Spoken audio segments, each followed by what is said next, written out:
ಕೇಂದ್ರದ ಅನುದಾನ ಡೈವರ್ಟ್ ಮಾಡಿದ್ಯಾ ಕೈ ಸರ್ಕಾರ? ಹಾಗಾದ್ರೆ 1,000 ದಿನದ ಹೊಸ್ತಿಲಲ್ಲಿರುವ ಕೈ ಸರ್ಕಾರದ ವಿರುದ್ಧ ಕಿಡಿಕಾರ್ತಾ ಇದ್ದಾರೆ. ಕೇಂದ್ರದ ಅನುದಾನವನ್ನ ಡೈವರ್ಟ್ ಮಾಡಿದ್ಯಾ ಕೈ ಸರ್ಕಾರ? 1,000 ದಿನದ ಹೊಸ್ತಿಲಲ್ಲಿರುವ ಕೈ ಸರ್ಕಾರದ ವಿರುದ್ಧ ಕಿಡಿ. ಕೇಂದ್ರದಿಂದ ರಾಜ್ಯಕ್ಕೆ ಬರುವ ಸ್ಪೆಷಲ್ ಗ್ರಾಂಟ್ ಡೈವರ್ಟ್ ಆಗಿದೆ. ಕೇಂದ್ರ ಸರ್ಕಾರದಿಂದ ಗ್ರಾಂಟ್ ನಿರ್ದಿಷ್ಟ ಇಲಾಖೆಗೆ ಹೋಗುತ್ತೆ. ಹಣ ಉಪಯೋಗಿಸಿರುವ ಬಗ್ಗೆ ಕೇಂದ್ರಕ್ಕೆ ರಿಪೋರ್ಟ್ ಕೊಡಬೇಕು. ಆದ್ರೆ ರಾಜ್ಯ ಸರ್ಕಾರ ನಿರ್ದಿಷ್ಟ ಇಲಾಖೆಗೆ ಹಣ ಕೊಡಲ್ಲ, ಬೇರೆ ಕಡೆ ಗ್ರಾಂಟ್ ಉಪಯೋಗವನ್ನ ಮಾಡ್ಕೊಂಡಿದ್ದಾರೆ. ರಾಜ್ಯ ಸರ್ಕಾರ ಫೇಕ್ ಯುಟಿಲೈಸೇಷನ್ ಸರ್ಟಿಫಿಕೇಟ್ ಅನ್ನ ಮಾಡಿಸಿ ಅದನ್ನ ಕೇಂದ್ರ ಸರ್ಕಾರಕ್ಕೆ ಕೊಟ್ಟಿದೆ. ಇದಕ್ಕೆ ದಾಖಲೆ ಕೂಡ ಇದೆ. ಕೇಂದ್ರದ ಅನುದಾನವನ್ನ ಡೈವರ್ಟ್ ಮಾಡಿದ್ಯಾ ಕೈ ಸರ್ಕಾರ? ಹಾಗಾದ್ರೆ ಯಾಕೆಂತಂದ್ರೆ BY ವಿಜಯೇಂದ್ರ ಅವರು ಹೊಸ ಬಾಂಬ್ ಸಿಡಿಸಿದ್ದಾರೆ. 1,000 ದಿನದ ಹೊಸ್ತಿಲಲ್ಲಿರುವ ಕೈ ಸರ್ಕಾರದ ವಿರುದ್ಧ ಕಿಡಿಕಾರ್ತಾ ಇದ್ದಾರೆ. ಸಿದ್ದು ಸರ್ಕಾರದ ವಿರುದ್ಧ ಹೊಸ ಬಾಂಬ್ ಸಿಡಿಸಿದ್ದಾರೆ. ಕೇಂದ್ರದಿಂದ ರಾಜ್ಯಕ್ಕೆ ಬರುವ ಸ್ಪೆಷಲ್ ಗ್ರಾಂಟ್ ಈಗ ಡೈವರ್ಟ್ ಆಗಿದೆ. ಕೇಂದ್ರ ಸರ್ಕಾರದಿಂದ ಗ್ರಾಂಟ್ ನಿರ್ದಿಷ್ಟ ಇಲಾಖೆಗೆ ಹೋಗುತ್ತೆ. ಹಣ ಉಪಯೋಗಿಸಿರುವ ಬಗ್ಗೆ ಕೇಂದ್ರಕ್ಕೆ ರಿಪೋರ್ಟ್ ಅನ್ನ ಕೊಡಬೇಕು. ಆದ್ರೆ ರಾಜ್ಯ ಸರ್ಕಾರ ನಿರ್ದಿಷ್ಟ ಇಲಾಖೆಗೆ ಹಣ ಕೊಟ್ಟಿಲ್ಲ, ಬೇರೆ ಕಡೆ ಗ್ರಾಂಟ್ ಉಪಯೋಗವನ್ನ ಮಾಡಿಕೊಂಡಿದ್ದಾರೆ. ರಾಜ್ಯ ಸರ್ಕಾರ ಫೇಕ್ ಯುಟಿಲೈಸೇಷನ್ ಸರ್ಟಿಫಿಕೇಟ್ ಅನ್ನ ಮಾಡಿಸಿದೆ, ಅದನ್ನ ಕೇಂದ್ರ ಸರ್ಕಾರಕ್ಕೆ ಕೊಟ್ಟಿದೆ. ಇದಕ್ಕೆ ದಾಖಲೆ ಇದೆ ಅಂತ ಸದ್ಯಕ್ಕೆ ಕಿಡಿಯನ್ನ ಕಾರಿದ್ದಾರೆ.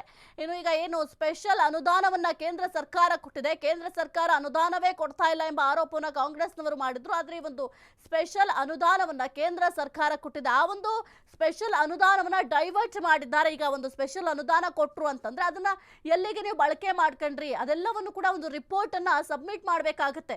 ಕೇಂದ್ರದಿಂದ ರಾಜ್ಯಕ್ಕೆ ಬಂದಂತಹ ಒಂದು ಹಣದ ಬಗ್ಗೆ ರಿಪೋರ್ಟ್ ಕೊಡಬೇಕಾಗುತ್ತೆ.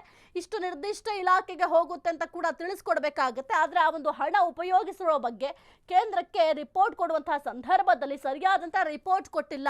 ರಾಜ್ಯ ಸರ್ಕಾರ ನಿರ್ದಿಷ್ಟ ಇಲಾಖೆಗೆ ಹಣವನ್ನು ಕೂಡ ಕೊಟ್ಟಿಲ್ಲ, ಬೇರೆ ಕಡೆ ಒಂದು ಗ್ರಾಂಟ್ ಅನ್ನು ಉಪಯೋಗ ಮಾಡಿಕೊಂಡಿದ್ದಾರೆ ಎಂಬ ಆರೋಪವನ್ನ ಈಗ BY ವಿಜಯೇಂದ್ರ ಅವರು ಮಾಡಿದ್ದಾರೆ. ಜೊತೆಗೆ ರಾಜ್ಯ ಸರ್ಕಾರ ಫೇಕ್ ಯುಟಿಲೈಸೇಷನ್ ಸರ್ಟಿಫಿಕೇಟ್ ಅನ್ನ ಮಾಡಿಸ್ಕೊಂಡಿದೆ, ಅದನ್ನ ಕೇಂದ್ರ ಸರ್ಕಾರಕ್ಕೆ ಕೊಟ್ಟಿದೆ. ಇದಕ್ಕೆ ದಾಖಲೆ ಕೂಡ ಇದೆ ಅಂತ ಸದ್ಯಕ್ಕೆ BY ವಿಜಯೇಂದ್ರ ಅವರು ಆರೋಪವನ್ನು ಮಾಡಿದ್ದಾರೆ.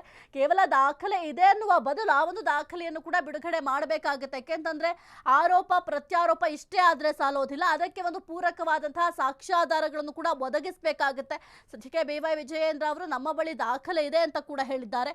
ಕೇಂದ್ರದಿಂದ ರಾಜ್ಯಕ್ಕೆ ಬರುವ ಸ್ಪೆಷಲ್ ಗ್ರಾಂಟ್ ಡೈವರ್ಟ್ ಆಗಿದೆ ಎಂಬ ಆರೋಪವನ್ನ ಮಾಡಿದ್ದಾರೆ. ಇದಕ್ಕೆ ಸಿದ್ದರಾಮಯ್ಯ ಸರ್ಕಾರದವರು ಉತ್ತರವನ್ನ ಕೊಡಬೇಕಾಗುತ್ತೆ. ಯಾಕೆಂತಂದ್ರೆ ಇಷ್ಟು ನೇರವಾಗಿ ಆರೋಪವನ್ನ ಮಾಡಿದಂತಹ ಸಂದರ್ಭದಲ್ಲಿ ಆ ಒಂದು ಸ್ಪೆಷಲ್ ಗ್ರಾಂಟ್ ಹಣ ಎಲ್ಲಿ ಹೋಯ್ತು, ಆ ಒಂದು ಅನುದಾನ ಯಾವ ಇಲಾಖೆಗೆ ಹೋಗಿದೆ, ಒಂದು ನಿರ್ದಿಷ್ಟ ಇಲಾಖೆಗೆ ಆ ಒಂದು ಹಣವನ್ನ ಕೊಡಲ್ಲ ರಾಜ್ಯ ಸರ್ಕಾರ ಅಂತ ಸದ್ಯಕ್ಕೆ ಆರೋಪವನ್ನ ಮಾಡಿದ್ದಾರೆ. ಇನ್ನು ಬೇರೆ ಕಡೆ ಈ ಒಂದು ಗ್ರಾಂಟ್ ಸ್ಪೆಷಲ್ ಗ್ರಾಂಟ್ ಹೋಗಿದೆ ಎಂಬ ಆರೋಪವನ್ನು ಕೂಡ ಸದ್ಯಕ್ಕೆ ಮಾಡಿದ್ದಾರೆ. ರಾಜ್ಯಕ್ಕೆ 1,323 ಕೋಟಿ ಸ್ಪೆಷಲ್ ಗ್ರಾಂಟ್, ಈ ಹಣ ಎಲ್ಲಿ ಉಪಯೋಗಿಸಿದ್ದಾರೆ? ಸಿಎಂ ಇದಕ್ಕೆ ಉತ್ತರವನ್ನ ಕೊಡಬೇಕು. ಕೃಷ್ಣಾ ನಿಗಮಕ್ಕೆ ಬಿಡುಗಡೆ ಆದ ಹಣ ಬೇರೆಡೆಗೆ ವರ್ಗಾವಣೆ ಆಗಿದೆ. 1,323 ಕೋಟಿ ಹಣ ಬೇರೆಡೆಗೆ ಡೈವರ್ಟ್ ಅನ್ನ ಮಾಡ್ಕೊಂಡಿದೆ. ದಾಖಲೆ ಬಿಡುಗಡೆಗೊಳಿಸಿ BY ವಿಜಯೇಂದ್ರ ಆರೋಪ ಮಾಡಿದ್ದಾರೆ. ದಾಖಲೆಯನ್ನ ಬಿಡುಗಡೆ ಮಾಡಿದ್ದಾರೆ ಈಗ BY ವಿಜಯೇಂದ್ರ ಅವರು. ರಾಜ್ಯಕ್ಕೆ 1,323 ಕೋಟಿ ಹಣ ಬಂದಿದೆ, ಈ ಹಣ ಎಲ್ಲಿ ಉಪಯೋಗಿಸಿದ್ದೀರಾ ಅಂತ CM ಸಿದ್ದರಾಮಯ್ಯ ಅವ್ರನ್ನ ಪ್ರಶ್ನೆ ಮಾಡಿದ್ದಾರೆ. ಕೃಷ್ಣಾ ನಿಗಮದ ಮೇಲೆ ನಕಲಿ ದಾಖಲೆಗಾಗಿ ಸರ್ಕಾರ ಒತ್ತಡ. ಇನ್ನು ಆ ಒಂದು ಹಣವನ್ನ ಡೈವರ್ಟ್ ಮಾಡಿದೆ, ದಾಖಲೆ ಬಿಡುಗಡೆಗೊಳಿಸಿ BY ವಿಜಯೇಂದ್ರ ಅವರು ಆರೋಪವನ್ನ ಮಾಡಿದ್ದಾರೆ. ಈ ಒಂದು ಸ್ಪೆಷಲ್ ಗ್ರಾಂಟ್ ಎಲ್ಲೋಯ್ತು ಅಂತ ಈಗ ಪ್ರಶ್ನೆಯನ್ನ ಮಾಡ್ತಾ ಇದ್ದಾರೆ BY ವಿಜಯೇಂದ್ರ ಅವರು. ಯಾಕೆಂತಂದ್ರೆ ಈಗ ಸ್ಪೆಷಲ್ ಗ್ರಾಂಟ್ ಹಣವನ್ನ ಏನ್ ಮಾಡ ಹಾಕಿದ್ರಿ ಅಂತ ಸರ್ಕಾರದವ್ರನ್ನ ಪ್ರಶ್ನೆ ಮಾಡ್ತಾ ಇದ್ದಾರೆ. ಇದಕ್ಕೆ ಸಿದ್ದರಾಮಯ್ಯ ಸರ್ಕಾರದವರು ಕೂಡ ಉತ್ತರವನ್ನ ಕೊಡಬೇಕಾಗುತ್ತೆ. ಈ ಕುರಿತು ಹೆಚ್ಚಿನ ಮಾಹಿತಿ ನೀಡ್ತಾರೆ ನಮ್ಮ ಪ್ರತಿನಿಧಿ ವಿವೇಕ್. ಸದ್ಯಕ್ಕೆ BY ವಿಜಯೇಂದ್ರ ಅವರು ಸಾಲು ಸಾಲು ಆರೋಪಗಳನ್ನು ಮಾಡಿದ್ದಾರೆ.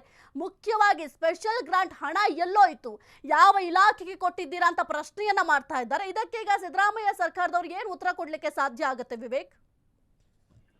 ಎಸ್ ಸಾಹಿತ್ಯ, ಇವತ್ತು ಸುದ್ದಿಗೋಷ್ಠಿ ಮಾಡುವಂತಹ ಸಂದರ್ಭದಲ್ಲಿ BY ವಿಜಯೇಂದ್ರ ಬಿಜೆಪಿ ರಾಜ್ಯಾಧ್ಯಕ್ಷರಾಗಿರುವಂತಹ BY ವಿಜಯೇಂದ್ರ ಅವರು ಒಂದು ಗಂಭೀರವಾದಂತಹ ಆರೋಪವನ್ನ ಸರ್ಕಾರದ ವಿರುದ್ಧ ಮಾಡಿದ್ದಾರೆ. ಏನಂದ್ರೆ ಮೊದಲಿಗೆ ಪ್ರತಿ ರಾಜ್ಯಗಳಿಗೂ ಸಹ ಕೇಂದ್ರದಿಂದ ಸ್ಪೆಷಲ್ ಗ್ರಾಂಟ್ ಅಂದ್ರೆ ವಿಶೇಷ ಅನುದಾನ ಅಂತಾನೆ ಬರುತ್ತೆ. ಅಂದ್ರೆ ಆ ಸ್ಕೀಮ್ ಬರ್ತಕ್ಕಂಥದ್ದು ವಿಶೇಷವಾಗಿ ಲೋನ್ ಕೊಡ್ತಕ್ಕಂಥದ್ದು, ಈ ರೀತಿಯಾಗಿ ಸ್ಪೆಷಲ್ ಗ್ರಾಂಟ್ ಅನ್ನ ಮಾಡ್ತಾರೆ. ಆ ಸ್ಪೆಷಲ್ ಗ್ರಾಂಟ್ ಕೊಟ್ಟಂತ ಸಂದರ್ಭದಲ್ಲಿ ಯಾವ್ದನ ಒಂದು ಇಲಾಖೆಗೆ, ಪರ್ಟಿಕ್ಯುಲರ್ಲಿ ಒಂದು ಇಲಾಖೆಗೆ ಆ ಹಣವನ್ನ ಬಿಡುಗಡೆ ಮಾಡಿದಂತ ಸಂದರ್ಭದಲ್ಲಿ ಕಂಪ್ಲೀಟ್ಲಿ ಆ ಇಲಾಖೆಗೆ ಎಷ್ಟು ಹಣ ನೀಡಬೇಕು ಆ ಪೂರ್ತಿ ಹಣವನ್ನ ಒಂದೇ ಸಮಯದಲ್ಲಿ ಕೊಡೋದಿಲ್ಲ. ಸ್ಮಾಲ್ ಕ್ಯಾಪಿಟಲ್ ಆಗಿ ಹಣವನ್ನ ಕೊಡ್ತಾ ಹೋಗ್ತಾರೆ. ಅಂದ್ರೆ ಯಾವ ರೀತಿಯಾಗಿ ಅಂದ್ರೆ ಒಂದು ಕೆಲಸ ಆದ ಮೇಲೆ ಹಂತ ಹಂತವಾಗಿ ಆ ಹಣವನ್ನ ಕೇಂದ್ರ ಸರ್ಕಾರ ಬಿಡುಗಡೆ ಮಾಡುತ್ತೆ. ಆದ್ರೆ ಇಲ್ಲಿ ರಾಜ್ಯ ಸರ್ಕಾರ ಆ ಹಣವನ್ನ ಕಂಪ್ಲೀಟ್ಲಿ ಡೈವರ್ಟ್ ಮಾಡ್ಕೊಂಡಿದೆ ಅನ್ನೋ ಒಂದು ಆರೋಪವನ್ನ ವಿಜೇಂದ್ರ ಅವರು ಮಾಡ್ತಿದ್ದಾರೆ. ಅದು ಯಾವ ರೀತಿಯಾಗಿ ಅಂದ್ರೆ ಈಗ ಯಾವ್ದನ ಒಂದು ಇಲಾಖೆಗೆ, ಪರ್ಟಿಕ್ಯುಲರ್ಲಿ ಫಾರ್ ಎಕ್ಸಾಂಪಲ್ ಈಗ ಇರಿಗೇಷನ್ ಇಲಾಖೆಯಲ್ಲೇ ಸಾಕಷ್ಟು ಹಣ ಬಂದಿದೆ ಸ್ಪೆಷಲ್ ಗ್ರಾಂಟ್ ನಲ್ಲಿ ಅಂತ ಆರೋಪ ಮಾಡ್ತಿದ್ದಾರೆ. ಆ ಹಣವು ಕೂಡ ಬಂದಂತ ಸಂದರ್ಭದಲ್ಲಿ ಆ ಹಣ ಬಂದಿದೆ, ಇಷ್ಟು ಕೆಲಸ ಆಗಿದೆ ಅಂತ ಹೇಳಿ ಆ ಇಲಾಖೆಯವರು ಒಂದು ಪತ್ರವನ್ನ ಕೂಡ ಕೊಡ್ಬೇಕಾಗಿರುತ್ತೆ ಕೇಂದ್ರ ಸರ್ಕಾರಕ್ಕೆ. ಮತ್ತೆ ಅದಾದ ಬಳಿಕ ಇನ್ನೊಂದು ಹಂತದ ಅಮೌಂಟ್ ಕೂಡ ಬಿಡುಗಡೆ ಆಗುತ್ತೆ. ಆ ರೀತಿಯಾಗಿ ಹಂತ ಹಂತವಾಗಿ ಅಮೌಂಟ್ ಬಿಡುಗಡೆ ಆಗುವಂತ ಸಂದರ್ಭದಲ್ಲಿ ನಿಜಕ್ಕೂ ಅಲ್ಲಿ ಕೆಲಸನೂ ನಡೆದಿಲ್ಲ. ಆದ್ರೂ ಕೂಡ ಫೈನಾನ್ಸ್ ಡಿಪಾರ್ಟ್ಮೆಂಟ್ ಅವರು ಆ ಇಲಾಖೆಗೆ ಒತ್ತಡ ಹಾಕಿ ಆ ಲೆಟರ್ ಅನ್ನ ತೆಗೆದುಕೊಂಡು ಕೇಂದ್ರ ಸರ್ಕಾರಕ್ಕೆ ಕಳಿಸಿದ್ದಾರೆ ಎಂಬ ಒಂದು ಆರೋಪವನ್ನ, ಗಂಭೀರವಾದಂತ ಆರೋಪವನ್ನ ವಿಜೇಂದ್ರ ಅವ್ರು ಮಾಡ್ತಾ ಇದ್ದಾರೆ. ಅಂದ್ರೆ ಈ ಹಣವನ್ನ ಏನ್ ಸ್ಪೆಷಲ್ ಗ್ರಾಂಟ್ ಹಣವೂ ಕೂಡ ಬರ್ತಾ ಇತ್ತು, ಹಂತ ಹಂತವಾಗಿ ಬಿಡುಗಡೆ ಆಗ್ತಾ ಇತ್ತು. ಈ ಹಣವನ್ನ ಬೇರೆ ಎಡೆ ಡೈವರ್ಟ್ ಮಾಡಿದ್ದಾರೆ. ಈಗ ವಾಲ್ಮೀಕಿ ನಿಗಮದ ಹಣವನ್ನ ಯಾವ ರೀತಿಯಾಗಿ ಬೇರೆ ಕಡೆ ಡೈವರ್ಟ್ ಮಾಡಿದ್ರು, ತೆಲಂಗಾಣ, ಆಂಧ್ರ, ಈ ರೀತಿಯಾಗಿ ಈ ಹಣವನ್ನು ಕೂಡ ಡೈವರ್ಟ್ ಮಾಡಿದ್ದಾರೆ ಎಂಬ ಒಂದು ಆರೋಪವನ್ನ ಕೂಡ ಮಾಡ್ತಾ ಇದ್ದಾರೆ. ಜೊತೆಗೆ ಮುಖ್ಯಮಂತ್ರಿ ಆಗಿರ್ಬೋದು ಮತ್ತು ಯಾವ ಇಲಾಖೆಯಲ್ಲಿ ಅಂದ್ರೆ ಅಧಿಕಾರಿಗಳಾಗಿರ್ಬೋದು, ಯಾವ ಇಲಾಖೆಯ ಸಚಿವರಿದ್ದಾರೆ, ಸಂಬಂಧಪಟ್ಟ ಇಲಾಖೆಯ ಸಚಿವರು ಇದಕ್ಕೆ ಉತ್ತರ ಕೊಡಬೇಕು ಅನ್ನೋ ಒಂದು ಗಂಭೀರವಾಗಿ ಆರೋಪ ಮಾಡಿ, ಜೊತೆಗೆ ಉತ್ತರ ಕೊಡ್ಲೇಬೇಕು, ಇಲ್ಲದಿದ್ರೆ ಮುಂದಿನ ದಿನಗಳಲ್ಲಿ ನಾವು ಇದನ್ನ ಇಟ್ಕೊಂಡು ಇನ್ನು ಹೋರಾಟ ಮಾಡ್ತೀವಿ ಅನ್ನೋ ಒಂದು ಸ್ವರೂಪದಲ್ಲೂ ಕೂಡ ಎತ್ಕೊಂಡಿದ್ದಾರೆ ವಿಜೇಂದ್ರ ಅವರು. ಸಾಹಿತ್ಯ. ಓಕೆ, ಥ್ಯಾಂಕ್ ಯು ವಿವೇಕ್ ನಿಮ್ಮೆಲ್ಲ ಮಾಹಿತಿಗಾಗಿ.